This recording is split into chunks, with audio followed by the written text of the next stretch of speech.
Homi jujutsu Kaisen का episode 5 भी आ चुका है और जिसने भी प्रीवियस एपिसोड नहीं देखे हैं जाके देख सकते हो, लिंक डिस्क्रिप्शन में है। सो एपिसोड स्टार्ट करते हैं। एपिसोड शुरू होता है अपने बेबी पांडा से और वहीं यागा को काइंड ऑफ कस्टडी में रखा गया है, जहां उससे इस सब के बारे में पूछा जाता है कि जो भी ये आर्टिफिशियल कर्स का स्ट्रक्चर होता है वो इंडिपेंडेंटली एक्ट करता है अदर पपेट्स। तो ये है क्या, और अगर तुम लोगों को याद नहीं तो बता दो, ये वही प्रिंसिपल है जिसे सीजन 1 में देखा था। तो यहाँ पर उससे यही पूछा जा रहा है कि ये पांडा एक्चुअली है क्या, इसकी खुद की कर्स एनर्जी है जिसे हटाया नहीं जा सकता। और आगे हमें बताया जाता है कि यागा को हायरप्स ने as a special grade designate कर दिया है और आगे चल के उसे डिटेन भी कर देंगे। और अगर तुमने ये इंटेंसली बनाया तो तुम इजिली एक आर्मी बना सकते हो। और ये सब यागा से बुढ़ा गाकुगंजी पूछ रहा होता है, जो आगे बोलता है जवाब दो कि तुम ये जानते हो इसे कैसे बनाया जाता है या फिर तुम बस एक्ट कर रहे हो। यागा का रिप्लाई सिर्फ यस होता है और फिर सीन शिफ्ट होता है। यागा कहीं फॉरेस्ट टाइप एरिया में ही बैठा होता है जहाँ एक येलो पेपेट उससे कहता है कि सभी तुम्हारे लिए वर्डिड थे, तो मैंने उनसे बोल दिया कि तुम अभी अच्छा फील नहीं कर पा रहे हो, तो तुम्हें कुछ टाइम चाहिए। और ये खुद को जीनियस कहता है और यागा भी इसे प्यार से पेट करता है। और इस पपेट का नाम टकीरो होता है। इससे यागा सॉरी बोलता है कि शायद वो यहाँ पे वापस ना आ पाए और ये बात सभी को बताने को कहता है। टकीरो पूछता है एक और ट्रिप, जिसपे यागा बोलता है ये काइंड ऑफ एक लॉन्ग ट्रिप होगी but it's all right. Master Tengen इस फॉरेस्ट को प्रोटेक्ट करते हैं और तुम्हारी मदर भी तुम्हें देखने आती रहेगी, तो तुम मेरे बिना भी अच्छी रहोगे। और यागा यहाँ से जाने लगता है बट वहाँ पर बाकी पपेट्स भी आ जाते हैं जो यागा को लास्ट टाइम मिल रहे होते हैं। फिर सीन शिफ्ट होता है पांडा पे, जो उसी जगह पर होता है जहाँ पे यूजी को रखा गया था। इधर इसे बांधा होता है बट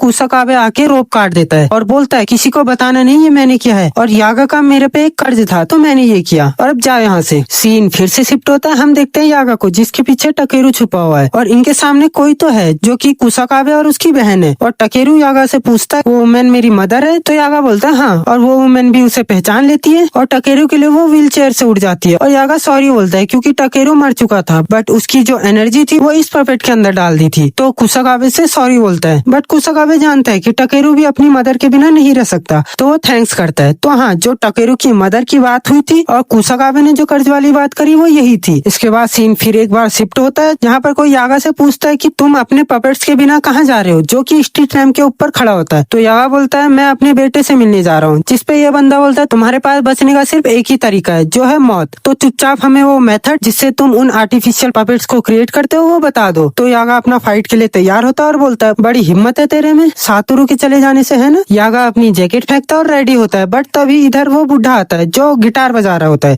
एंड सीन स्किप होता है और हम देखते हैं यागा पिट चुका है और बहुत ज्यादा इंजर्ड हो चुका है। और अभी यागा बताता है तुमने मेरी सोल्स इन्फॉर्मेशन को कॉपी किया और उस इन्फॉर्मेशन को पपेट्स में डालना चाहा बट तुम फेल हो गए, है ना, क्योंकि उसके लिए तुम्हें 3 कंपेटेबल सोल चाहिए होती है जो सिंगल कोर में हो और एक दूसरे को ऑब्जर्व कर रही हो, तभी सोल स्टेबलाइज हो पाती है और उनमें एक जान आ पाती है। और इस सब में 3 महीने लग जाते हैं कि ताकि उसमें खुद से कर्स एनर्जी बननी चालू हो जाए। तो बुड्ढा गाकुगंजी पूछता है तू अब क्यों बता रही है, सब पहले बताते तो बच भी सकता था। एंड यागा से इट्स अ कर्स, हाँ ये एक कर्स है जो मैं तुझे दे रहा हूँ। और इसी के साथ यागा मर जाता है। तभी इधर पांडा आ जाता है और ये बुढ़ा इससे लड़ने को रेडी होता है बट पांडा उसे कम्प्लीटली इग्नोर करता है और यागा के पास जाता है। तो गाकुगंजी पूछता है तुझे फाइट नहीं करनी, क्या तुम उससे हेट नहीं करता। तो पांडा बोलता है नहीं, मैं ये सब नहीं सोचता, मेरे लिए तुम बस एक ग्राउंड पर पड़े हुए नाइफ हो, बट इतना जरूर याद रखना पांडा डू क्राई। और हम देखते हैं अपना पांडा रोने लगता है। फिर सीन कट होता है, हम देखते हैं यूजी अभी टेनगिन की बातें सोच रहा है जो बताता है कि हकारी इस वक्त कहाँ पे है। और हकारी जो है गैम्बलिंग मैचेस चलाता है जो कि multi storey car park site है जिसमें जो सॉर्सर होते हैं वो एक दूसरे को मारते हैं और जो नॉन सॉर्सर होते हैं इनकी ऑडियंस होती है, जो कि एक सॉर्सरी की डायरेक्ट वायलेशन है। और जो यूजी और मेगुमी है अभी हकारी से ही मिलने जा रहे होते हैं बट इससे पहले वो अपने कपड़े चेंज कर लेते हैं ताकि हकारी पता न लगा सके कि ये जुजुत्सु हाइसा है, वरना बात ही नहीं करेगा वो या भाग ही जाएगा। क्योंकि यूटा ने बताया था ना एपिसोड 3 में कि हकारी को जुजुत्सु हाइसा सस्पेंड किया है, तो यही वजह है। और मेगुमी बोलता है अभी यूटा ने हकारी को स्ट्रॉन्गर देन हिम बोला है, तो हमें उसकी स्ट्रेंथ की नीड है। और अभी यूजी मेगुमी पार्किंग एरिया में एंटर करते हैं बट 2 लोग उन्हें बोलते हैं ये कोई हैंगआउट का स्पॉट नहीं है, तो बच्चों घर जाओ। तो मेगुमी बोलता है मुझे गैम्बलिंग में एंटर करना है। तो उनमें से एक बंदा मेगुमी को पंच करने वाला ही होता है कि उसके मुंह पे रोक देता है। वो बंदा पूछता है कि तुम्हें यहाँ के बारे में कैसे पता लगा। मेगुमी बताता है मैं उसे जानता तो नहीं बट मैंने पिछले महीने उसे मार दिया है, तो मैं वही स्पॉट फिल करने आया हूँ। और तभी यहाँ के बॉस का कॉल आता है और वो बोलता है ठीक है बट तू नहीं वो लड़ेगा क्योंकि तू वर्थ इट नहीं है। मेगुमी मन में सोचता है कि हाँ यूजी ठीक भी है, तो फाइट अब यूजी लड़ेगा। तो उसे रूल बताए जाते हैं, फर्स्ट भागना नहीं एंड सेकंड कोई भी कर्स टेक्निक यूज नहीं करनी, क्योंकि जो स्पेक्टेटर्स है वो नॉर्मल ह्यूमंस ही है, सोर्सेस नहीं है, तो वो कर्स एनर्जी को देख नहीं सकते। और भागना नहीं है का मतलब फाइट करते हुए दूर नहीं जाना, क्योंकि व्यूअर्स फिर देख नहीं पाएंगे। इसके बाद यूजी अरेना में एंटर करता है जहाँ वो देखता है कि बिल्डिंग बीच से टूटी हुई है और सनलाइट अंदर आ रही है और जो व्यूअर्स है उस टूटे हुए साइड पर ही खड़े होकर देख रहे हैं मैच। फिर दोनों फाइटर कैरेक्टर्स का इंट्रोडक्शन कराया जाता है। एक साइड पर है द डेंजरस फायरबॉल बॉय यूजी एंड दूसरी साइड पर है अपना चलता फिरता पांडा। फिर हम देखते हैं मॉनिटर रूम, जहाँ पर हमें हकारी दिखाया जाता है जो बोलता है कि व्यूअर्स को बिल्कुल भी मजा नहीं आ रहा है क्योंकि उसे लगता है फाइट पांडा ही जीतने वाला है। और फाइनली हमें फाइट दिखाई जाती है जो कि बहुत ही फनी होती है। लिटरली यूजी सिर्फ लाइट टच कर रहा होता है और हर बार पांडा का रिएक्शन भाई फाइट को यूजी जीतता है और पांडा तो भाई यही बोलने लगता है मैं एनिमल वेलफेयर ग्रुप से जाके कंप्लेन करूंगा, तुमने एक एनिमल को हर्ट किया है। खैर इसके बाद हकारी अपने बंदे को कॉल करता है और बोलता है कि टूर्नामेंट के बाद यूजी को मेरे पास ले आना। और ये बातें मेगुमी उस बंदे की साइडों से सुन रहा होता है और यहीं पर इस लड़की का इंट्रोडक्शन होता है जिसका नाम किरारा होता है। देन सीन शिफ्ट होता है जहाँ पे पांडा बोलता है शायद यूजी हकारी से मिल पाए, पर मेगुमी बोलता है तुम हकारी को क्यों नहीं मिल पाए। पांडा बताते वो ऊपर मॉनिटर रूम में ही है बट मैं उधर एंटर ही नहीं कर पाया, मतलब काइंड ऑफ गोजो की टेक्निक जैसी थी। प्रोबेबली ये टेक्निक किरारा की हो जो कि लड़की नहीं लड़का है। फिर पांडा और मेगुमी प्लान करते हैं अंदर जाने के लिए और इधर किरारा यूजी को हकारी के पास ले आता है। यूजी फाइनली मिल पाता है हकारी से और हकारी यूजी को एक ऑफर करता है कि तेरे को एक दिन के 1 घंटा ही काम करना है और तू महीने का 10,000 येन कमा पाएगा। यूजी बोलता है ये डिपेंड करेगा काम पे। हकारी बोलता है तुझे सीखना है तो तुझे 20,000 येन देने पड़ेंगे, बट यूजी मना कर देता है। हकारी उसे प्रेस करता है और बताता है कि ये एक्चुअली एक स्कैमिंग की टेक्निक है। और फिर हकारी गैम्बलिंग के बारे में बताता है, एक्चुअली थोड़ा ज्ञान फैलता है कि दुनिया सिर्फ गैम्बलिंग से ही चलती है और उसे गैम्बलिंग कितनी पसंद है। तभी हकारी का फोन बजता है बट वो यूजी को ड्रिंक ऑफर करता है, जहाँ यूजी बोलता भी है अल्कोहल ना हो बस क्योंकि वो अंडर एज है। हकारी बोलता है तेरे को पता है गोजो भी ये सब हैंडल नहीं कर सकता। यूजी बोलता है क्या